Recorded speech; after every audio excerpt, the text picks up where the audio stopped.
Assalamualaikum warahmatullahi wabarakatuh. Alhamdulillahilladzi ja'ala hayat wal maut liyabluwakum ayyukum ahsanu amalan. Asyhadu alla ilaha illallah wahdahu la syarikah wa asyhadu anna Muhammadan abduhu wa rasuluhu arsaluhu bil huda. Allahumma sholli wa sallim wa barik ala sayyidina Muhammadin rasulillah wa ala alihi wa sahbihil ladina irtasamu tariqahu wasalahu sabilah. Amma ba'du. Wa ya ayyuhal muslimun ittaqullaha alladzi khalaqakum min tinin summa qada. Semua rekan kami atau pasien atau tamu kami yang sudah pernah kunjung ke gubuk kami, yang sudah like dan subscribe, saya aturkan matur sembah nuwun. Dan kepada rekan-rekan kami di YouTube dan di YouTube atau di Facebook atau di internet, saya ucapkan matur sembah nuwun atas ibadah Anda, like dan subscribe di konten saya di terapi alternatif medis. Di sini saya akan mengisi sedikit syiar agama saya. Marilah semua manusia bittaqullah, yaitu menjalankan semua perintah Allah dan menjauhi semua larangan Allah. Karena semua agama pasti menyuruh umatnya takwa, yaitu mewajibkan melaksanakan perintah Allah Subhanahu wa taala atau mewajibkan melaksanakan perintah Tuhannya dan menjauhi semua larangannya. Itu semua sama. Sebab manusia pasti mati dan pasti merasakan waktu saat sakaratul maut akan dicabut oleh malaikat pencabut nyawa, yaitu malaikat Israil alaihissalam. Tidak ada sesuatu pun yang diciptakan Allah Subhanahu wa taala yang abadi, yang kekal, tetapi semua pasti musnah, sirna. Allah Subhanahu wa taala berfirman di dalam kitab suci Al-Qur'an di surat Anbiya ayat 34 sampai 35. A'udzu billahi minasyaitonir rajim. Bismillahirrahmanirrahim. Wa ja'alna li basyirin min qablikal khulda afain mitta fahumul khaliduna kullu nafsin dha'iqatul maut wa nabluukum bisyarri wal khairi fitnatun wa ilaina turja'un. Ya. Artinya, Allah tidak menciptakan hidup yang kekal abadi kepada salah satunya manusia sebelum kamu atau Rasulullah SAW. Setiap yang punya nyawa pasti merasakan mati. Allah akan mencoba kamu dengan ujian kejahatan dan ujian kemuliaan untuk ujian hidupmu. Dan hanya kepada Allah Subhanahu wa taala kamu dikembalikan. Firman tersebut menjelaskan bahwa semua makhluk pasti mati. Semua tidak ada yang kekal, tidak ada yang abadi di dunia ini. Semua rekan-rekan kami atau tamu atau pasien kami yang pernah kunjung ke rumah saya, di sini saya sedang mencari makanan hewan ternak saya. Untuk itu saya isi syiar saya untuk ibadah di jalan Allah. Menurut firman Allah Subhanahu wa taala surat Anbiya tersebut bahwa orang hidup di dunia diberi ujian, cobaan dua perkara, yaitu bisyari. Maksudnya bisyari adalah ujian Allah Subhanahu wa taala, sesuatu yang tidak disenangi manusia. Contohnya yang tidak disenangi manusia adalah yaitu kesulitan, kesusahan, kegagalan, perceraian, mati dan lain sebagainya. Ya, itu ketakutan. Dalam kitab suci Al-Qur'an, Allah Subhanahu wa taala berfirman, bunyinya begini. Wala nablu nakum bisyaqni minal khawwil hu'i wa naqsi minal amwali wal anfusi wa samarati wa syasi wa basyiri syabrin. Ya. Sekali lagi, wala nabluwanakum bisyai'in minal khaufi wal ju'i wa nafsin minal amwali wal anfusi wasamarati wa basyiris syabrin. Artinya, Allah pasti memberi ujian cobaan kepada kamu dengan rasa sedikit ketakutan, kelaparan, kekurangan harta benda atau kemiskinan, nyawa dan buah-buahan, dan memberi kabar berita yang menyenangkan atau Rasulullah Muhammad SAW kepada orang yang sabar. Ujian cobaan yang kedua dari Allah Subhanahu wa taala yaitu wal qairi. Maksudnya wal qairi yaitu ujian musibah Allah Subhanahu wa taala tentang kemuliaan, kebaikan. Jadi orang mulia, orang sukses, orang berhasil itu tetap ada ujian dari Allah Subhanahu wa taala. Sukses, naik pangkat, jabatan, sukses bisnisnya, keluarganya, rahayu wilujeng, harmonis, tetap ada ujiannya. Rasulullah Muhammad SAW memerintahkan dalam sabdanya, yang dikatakan orang selamat, yaitu orang yang banyak ingat tentang mati. Ya. Karena tentang mati adalah tidak menipu dan tidak menakut-nakuti, tetapi pasti kita akan mengalami mati. Rasulullah Muhammad SAW yaitu bersabda, aksaru min dzikril mauti fa innahu yumahidu dunub.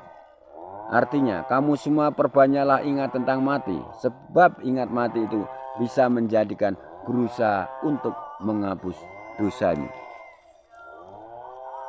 Sudah jelas bahwa kita selalu ingat mati akan menghilangkan rasa sombong dan takabur kita, ya. Karena rasa sakit mati itu sudah diriwayatkan di dalam hadis-hadis, yaitu bahwa mati itu sudah mengintai kepada kita. Jadi sewaktu-waktu mati itu bisa saja bayi mati, remaja mati, muda mati, apalagi seperti kita sudah tua juga bisa mendadak mati. Allah Subhanahu wa taala sudah memerintahkan bahwa waktu nyawa dicabut, maka manusia tidak bisa menolak dan tidak bisa mengulur waktunya untuk lebih lama hidup di dunia. Ada di riwayat Nabi Idris alaihissalam, yaitu minta pada Allah Subhanahu wa taala untuk mati, merasakan mati dan hidup kembali. Kemudian Allah Subhanahu wa taala memerintahkan malaikat penjabut nyawa, malaikat Israel, untuk menjabut nyawa Nabi Idris alaihissalam. Setelah itu dikembalikan lagi. Setelah Nabi Idris mati, kemudian Nabi Idris hidup kembali. Kemudian malaikat Israel alaihissalam bertanya kepada Nabi Idris alaihissalam, ya Nabiullah, gimana rasanya mati? Nabi Idris alaihissalam menjawab, rasanya mati adalah 1000 kali sakitnya melebihi hewan yang masih hidup dikelontroki kulitnya. Itulah rasanya mati.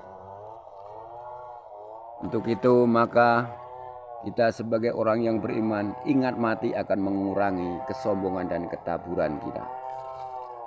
Untuk itu marilah kita pertebal iman kita. Dan jika kita itu ingat tentang mati, tidak mungkin kita itu sembrono berbuat seenaknya.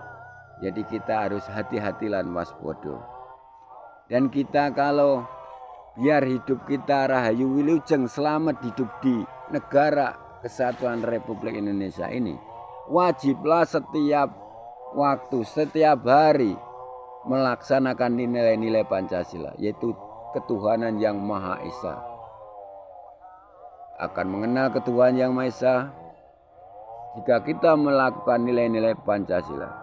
Kita akan selalu ibadah di jalan Allah. Ya, jika kita melaksanakan nilai Pancasila, kita pasti ingat ketuhanan yang Maha Esa. peri kemanusiaan, persatuan, musyawarah, semua akan menyatu jiwa kita. Kalau jiwa kita jiwa Pancasila. Tapi banyak sekali orang-orang karepe bener ning ora bener. Karepe bener ning ora bener. Mergo apa? Gembol milik pamrih pamer ya. Disitulah. Itu jangan seperti itu. A'udzubillah min dalik. Dan kita hidup di Indonesia yang berbhinneka tunggal ika. Kita harus dan wajib toleransi, saling menghormati agama lain, keyakinan yang lain ya. Kita jangan sok pinter, sok suci. Allah Subhanahu wa taala atau Tuhanmu pasti membencimu, melaknatmu jika kamu sok suci. Karena manusia itu tempatnya dosa dan salah ya. Contohnya saja, kita menggunakan ilmu itu sesuai apa yang kita miliki. Yang penting tidak menyakiti, tidak merugikan, bahkan intinya untuk menolong orang. Jadi kita jangan karpe bener ning ra bener, karpe bener ning ora bener, mergo lali ngimbol milik. Jadi contohnya aja, saya terapi itu menggunakan sistem mencari saraf-saraf, ya penyembuhan segala penyakit parahnya. Saraf-saraf saya cari saraf-saraf titiknya refleksmu. Di situ saya juga berdoa dengan menggunakan ilmu menggugah kodam penunggu syaraf, yaitu setiap organ tubuh, otot, saraf, balung, getih, kulit ada penunggunya. Di situ saya pelajari dari peninggalan nenek moyang kita, yaitu sedulur papat limo pancer pendamping kita. Dan saya hubungkan lagi, saya kembangkan dengan belajar ke Al-Quran dan Al-Hadis, bahwa nanti kita mati ada malaikat menanyakan. Dan bahkan tidak ditanyakan, tangan ini bisa menjawab, rambut menjawab, semua organ tubuh akan menjawab dan tidak bisa kita hindari. Kita tidak bisa mengelak karena kejujuran dari rambut, kulit, daging semuanya. Disitulah saya belajari, saya gabungkan, saya konfirmasi bahwa setiap organ ada penunggu kodam. Di situ saya aktifkan sedulur papat lima untuk mempercepat kesembuhan pasien-pasien saya. Ini bukan musyrik karena saya minta tolong pada Allah Subhanahu wa taala. Saya tidak musyrik, tidak bid'ah karena saya mengembangkan ilmu. Seperti amanah guru besarku Kiai Haji Al Ustadz Robidar Muhammad Al Fatuni. Dia beramanah pada saya, punya ilmu harus dikembangkan. Yang penting jangan musyrik. Yang penting satu, sesembahan Allah Subhanahu wa taala, kitabmu Al-Qur'an, ya, nabimu Rasulullah Muhammad SAW. Ya, begitu.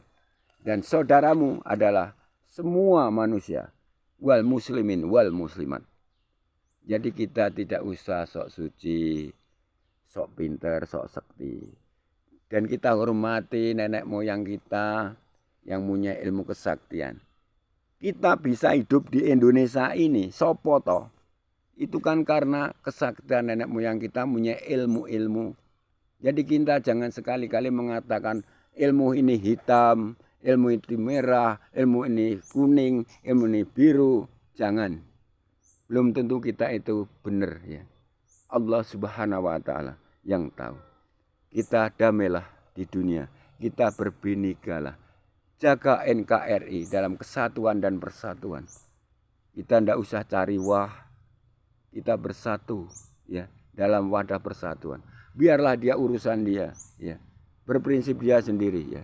Kalau ini ada orang yang masih sekarang dibiarkan, iki nanti akan mengadu domba kekuatan dari nenek moyang kita. Ingat, nenek moyang kita itu berjuang dengan menggunakan ilmu kesaktian untuk mengusir penjajah. Kalau dia tidak punya ilmu kesaktian, dia ditembak modar, mati, kabeh mati. Makanya nenek moyang kita itu ampuh sakti mandraguna. Jadi ilmu-ilmu jangan dikatakan hitam, musyrik, syirik.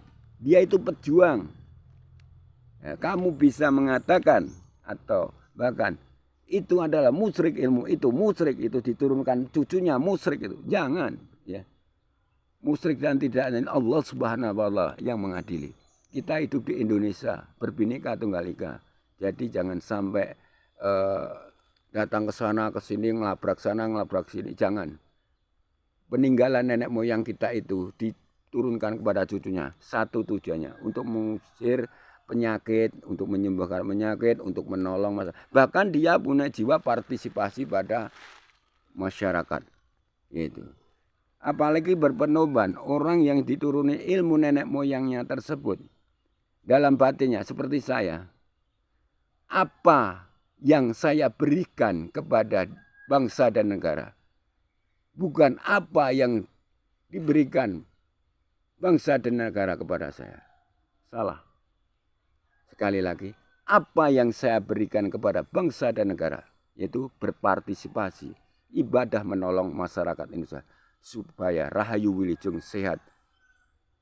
Dan bukan kita, apa yang diberikan bangsa dan negara, sembako dan lain, itu kan urusan pemerintah. Dia sudah tahu, oh ya ini fakir miskin dikasih, ini yang kekurangan dikasih, itu sudah. Jadi prinsipnya seperti itu. Jadi kita tidak usah sok suci, sok pinter, kemudian datangi ke tempat kiai ini, ke ustadz ini, tidak usah. Kita kembali ke dunia kemarin, ke alam kemarin, pemerintahan kemarin. Rahayu Wilujeng aman damai. Karena di YouTube tuh banyak sekali yang pamer kesaktian gini-gini. Jangan. Ya kita damai Rahayu Wilujeng, lis kalis sambikolo, len kalis dari tumindak tersilo.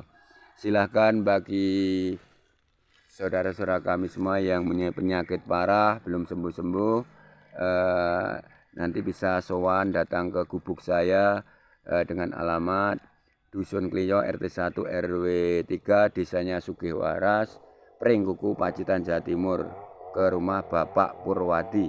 Saya seorang petani, bukan kiai, bukan ustadz, saya petani.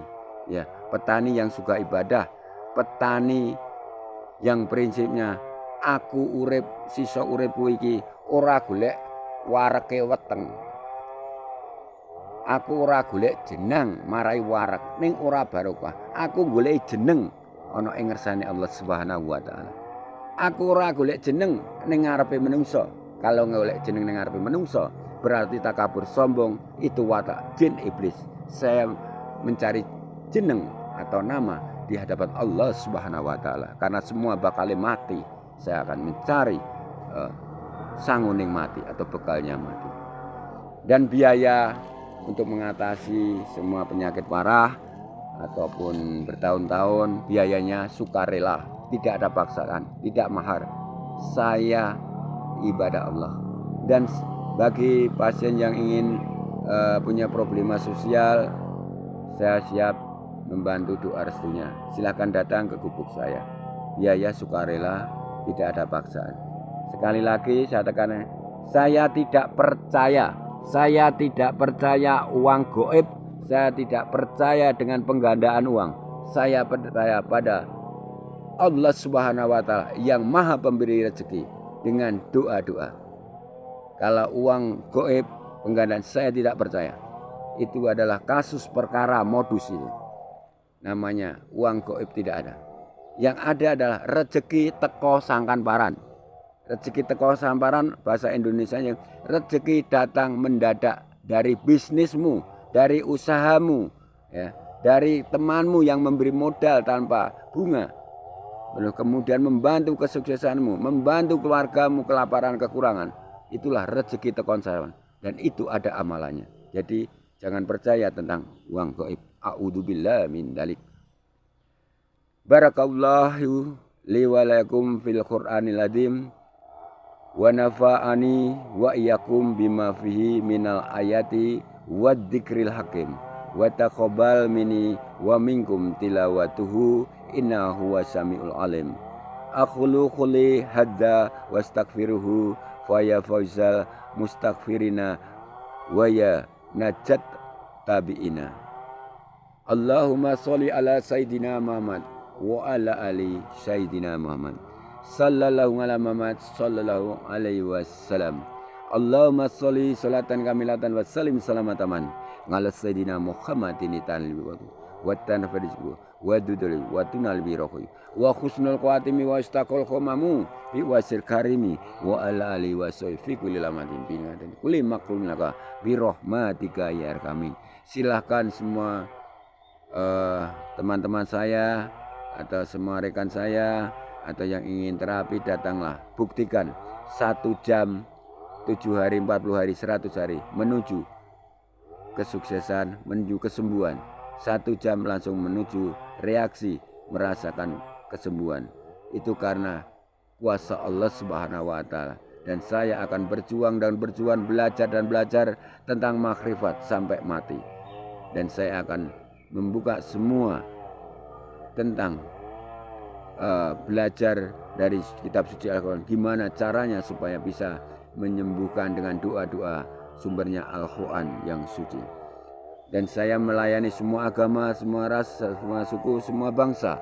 Saya berbhinneka tunggal ika dan berpedoman pada Al-Quran yang suci. Dan sebagai bangsa saya berdasarkan nilai-nilai Pancasila, Undang-Undang Dasar 45, berbhinneka tunggal ika, menjaga persatuan dan kesatuan NKRI yang kuat supaya tidak dijajah oleh bangsa asing yang sekarang banyak sekali orang asing menyusup melalui aspek-aspek lain. Untuk itu mari kita selalu bittaqullah. Waalaikumsalam warahmatullahi wabarakatuh.